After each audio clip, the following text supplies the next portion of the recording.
नमस्कार, समाधान इन हिंदी चैनल में आपका स्वागत है। मेरे आज के वीडियो में मैं आपको पार्ट्स ऑफ सेंटेंस पर आधारित एक एक्सरसाइज में बताऊंगा।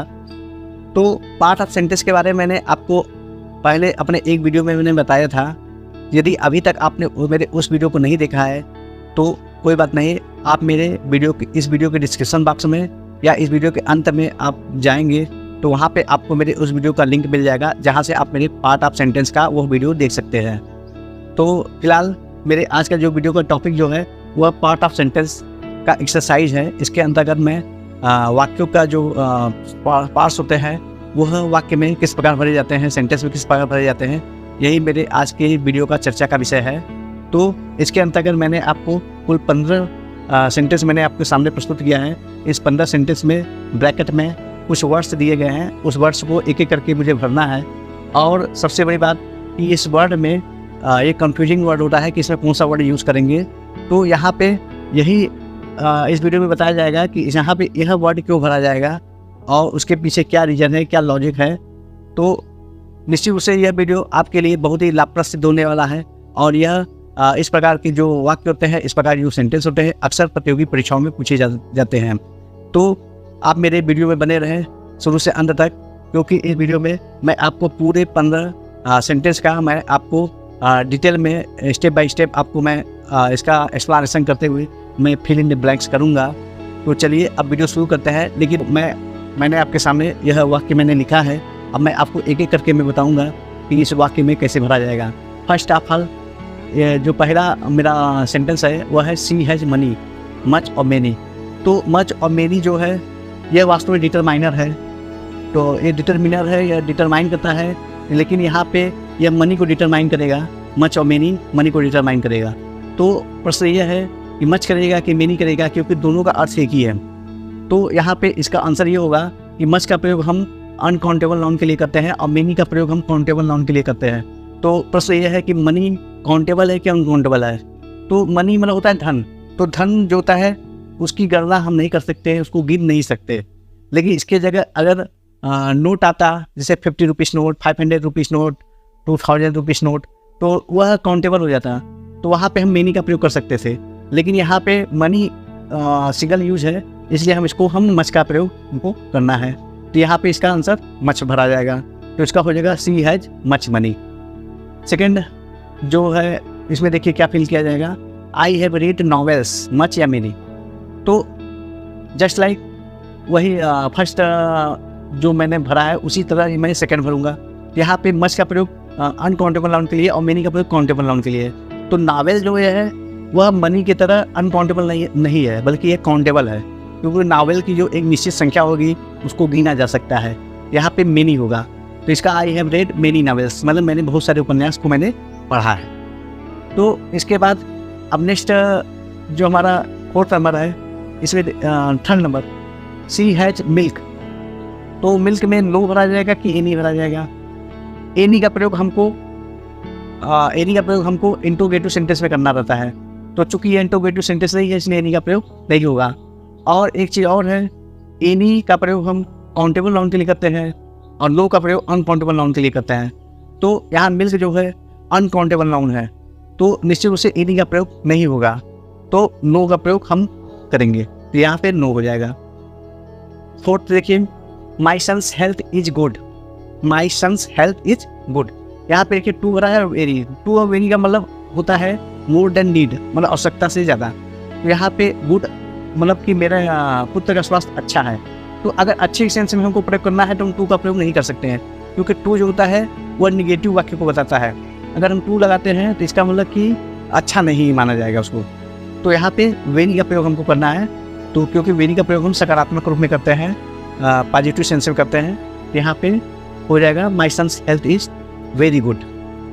नेक्स्ट देखिए, sons are honest, all our my. तो अगर इस प्रकार के देखिए ऐसे वाक्य आ गए, इसमें आल और माई में से क्या भरा जाएगा।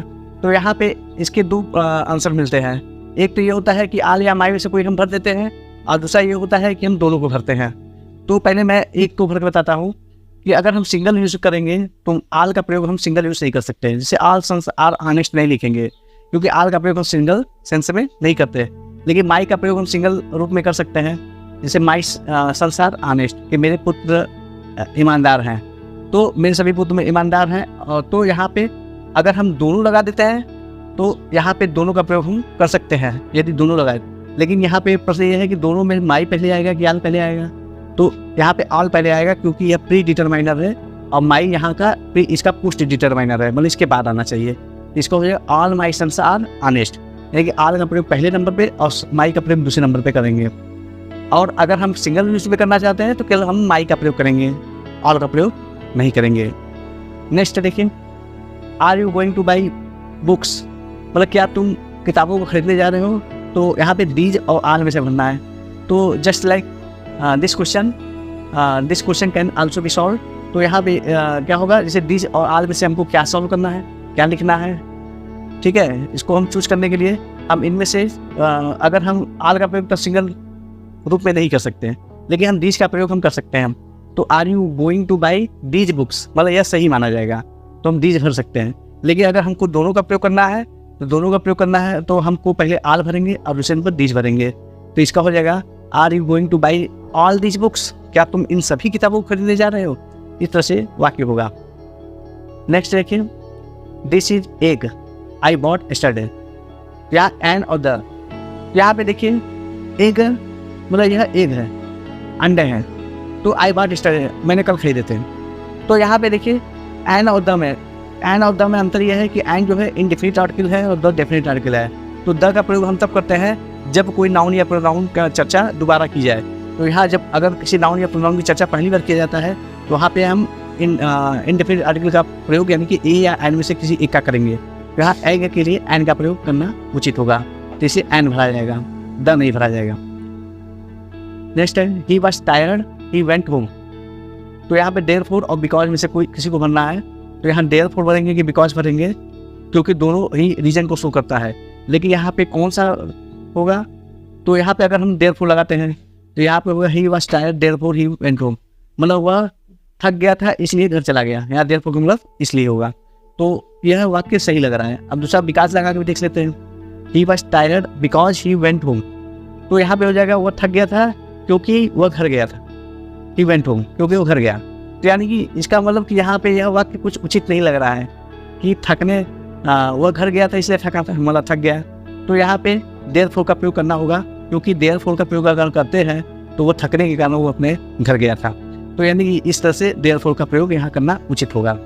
नेक्स्ट है, he asked me I was ill if या दैट में, तो इस सेंटेंस को अगर हम ध्यान से देखेंगे तो हमको ये पता चलता है कि यह इंट्रोगेटिव वाक्य का प्रश्नवाचक इंट्रोगेटिव वाक्य का यह इनडायरेक्ट नरेशन है। तो इंट्रोगेटिव वाक्य के इनडायरेक्ट नरेशन में जैसा कि हम जानते हैं इफ या वेदर का प्रयोग करते हैं और इसमें प्रश्नवाचक चिन्ह लग के, बल्कि वह असर्टिव सेंटेंस में होता है। तो यहाँ पे यह रिपोर्टेड स्पीच जो आई वाज इन जो है वह असर्टिव सेंटेंस में है, तो जिससे उसे यहाँ पे आस्क लगा है, तो यह इंट्रोगेटिव वाक्य है। यहाँ इफ या वेदर से हमको प्रयोग करना है, तो डैट का प्रयोग नहीं करेंगे क्योंकि डैट का प्रयोग हम असर्टिव सेंटेंस में करते हैं। तो यहाँ पे इफ का प्रयोग हम करेंगे। नेक्स्ट में देखिए इसमें दोनों भरने हैं क्योंकि दो जगह फिल इन द ब्लैंक्स हैं। तो यहाँ पे प्रश्नवाचक है, तो प्रश्नवाचक वाक्यों का आरंभ जैसे प्रश्नवाचक शब्दों से होता है, तो यहाँ हु से पहले लिखेंगे और दिस को बाद में लिखेंगे। तो इसका हो जाएगा हु इज दिस बॉय, मतलब कि यह कौन लड़का है, ठीक है। तो हु को पहले लगाना है और दिस को बॉय के पहले लगाना है, क्योंकि दिस जो है बॉय को डिटरमाइन कर रहा है। Next, I am tired to work, तो जैसा कि मैंने बताया था कि टू और वेरी में वेरी का प्रयोग हम सकारात्मक संदर्भ में करते हैं और टू का प्रयोग नकारात्मक संदर्भ में करते हैं।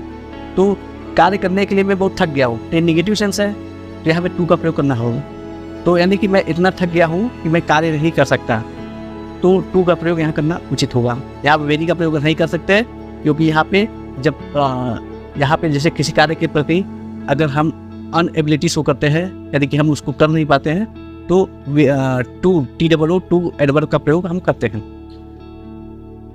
नेक्स्ट है, he gave apple to his sister, the और हाफ में से भरने हैं।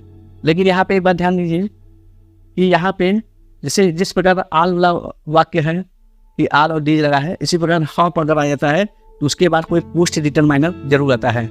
तो अगर हम इसको हम सीक्वेंस में भरेंगे, तो जैसे he gave half the apple, ठीक है, he gave half the apple to sister, इसका ये होगा, पहले नंबर पे हाफ होगा, दूसरे नंबर पे द होगा। He gave half the apple to sister, यानी कि उसने अपने बहन को आधा एप्पल दिया, आधा सेब दिया, तो इसे हाफ द एप्पल होगा। 30 देखिए, sons are dishonest, he is sons both, तो यहाँ पे देखिए सन्स आर डिसऑनेस्ट, तो यहाँ पे कौन सा लगेगा, अगर हीज लगाते हैं तो ही सन्स आर डिसऑनेस्ट, मतलब उसके पुत्र बेईमान थे, तो ये सही हो जाएगा। लेकिन अगर बोथ लगाना चाहे तो बोथ हम सिंगल सेंस में नहीं कर सकते हैं, तो बोथ के साथ कोई मतलब उसके बाद पोस्ट डिटरमाइनर आता है, तो यहाँ पे हो जाएगा बोथ हिज सन्स, मतलब बोथ के बाद ही जाएगा, both his sons are dishonest, क्योंकि बोथ का प्रयोग हम पहले करेंगे और हिज का प्रयोग हम बाद में करेंगे, इसका हो जाएगा both his sons are dishonest. और यदि बोथ का प्रयोग हम नहीं करते हैं, केवल हिज भर देते हैं, तो भी वाक्य को सही माना जाएगा, इसका हो जाएगा हिज सन्स आर डिसऑनेस्ट। लेकिन यहाँ पर हम दोनों भर सकते हैं, बोथ को पहले लगा दे, हिज को बाद में लगा दे, तो भी वाक्य कंप्लीट हो जाता है। 14 देखिए, ही हैज राइस, अब राइस देखिए उसमें अ फ्यू और अ लिटिल, जिस प्रकार से मच और मेनी होता है, इसी प्रकार से फ्यू और लिटिल भी होता है। फ्यू का प्रयोग हम काउंटेबल नाउन के लिए करते हैं, और लिटिल का प्रयोग फ्यू का प्रयोग जो होता है काउंटेबल नाउन के लिए, और लिटिल का प्रयोग होता है अनकाउंटेबल नाउन के लिए किया करते हैं। तो यहाँ पे राइस काउंटेबल है क्या अनकाउंटेबल, यह प्रश्न है। तो यहाँ पे राइस समझ लीजिए, राइस को हम अनकाउंटेबल नाउन के अंतर्गत रखते हैं, क्योंकि राइस जो होते हैं उसको गिना नहीं जा सकता है, उसको मापा जा सकता है लेकिन उसको गिना नहीं जा सकता है। तो अनकाउंटेबल नाउन होने के कारण यहाँ लिटिल का प्रयोग करेंगे, क्योंकि यह राइस होता है वो किलो में मापा जाता है, न कि उसको संख्या बताया जाता है कि इतने संख्या में राइस है। तो यहाँ पे लिटिल होगा, तो यहाँ पे हो जाएगा he has a little rice, मतलब उसके पास थोड़ा सा चावल था, तो लिटिल राइस होगा। और या फ्यू राइस नहीं होगा, क्योंकि उसके पास ये राइस जो है काउंटेबल नहीं है, अनकाउंटेबल होने के कारण यहाँ लिटिल ही सही पड़ेगा। नेक्स्ट है do you know he was, यहाँ हु और डेट में से बनना है एक। तो यहाँ पे देखिए यह एक प्रकार का प्रश्नवाचक वाक्य है, और यहाँ पे हु और डेट जो है वह रिलेटिव प्रोनाउन के रूप में पूछ रहा है कि कौन सा रिलेटिव प्रोनाउन भरा जाएगा, हु भरा जाएगा कि डेट भरा जाएगा। तो इसमें से इतना समझ लीजिए कि इसमें से हु का प्रयोग जो होता है वो हमेशा लिविंग थिंग्स के लिए करते हैं, मतलब किसी वस्तु के लिए न करके व्यक्ति के लिए करते हैं, और डेट का प्रयोग हम वस्तु या व्यक्ति दोनों के लिए कर सकते हैं। लेकिन यहाँ पे हु का प्रयोग ज़्यादा सूटेबल है, क्योंकि यहाँ पे डू यू नो, क्या आप जानते हैं हु ही वाज कि वह कौन था। तो यहाँ डैट ही वाज अगर लिखते हैं तो यानी डैट मतलब होता है इंडिकेशन, मतलब कि वो उसको दिखाते हुए कर रहा है, ठीक है। तो यहाँ पे हु यहाँ पे है वस्तु, मतलब यहाँ पे व्यक्ति को शो करता है, लेकिन डैट जो होता है वस्तु और व्यक्ति दोनों को शो करता है। तो यहाँ पे हु का प्रयोग ज़्यादा उचित है, इसलिए यहाँ पे होगा do you know who he was, कि क्या तुम जानते हो वह कौन था, ठीक है।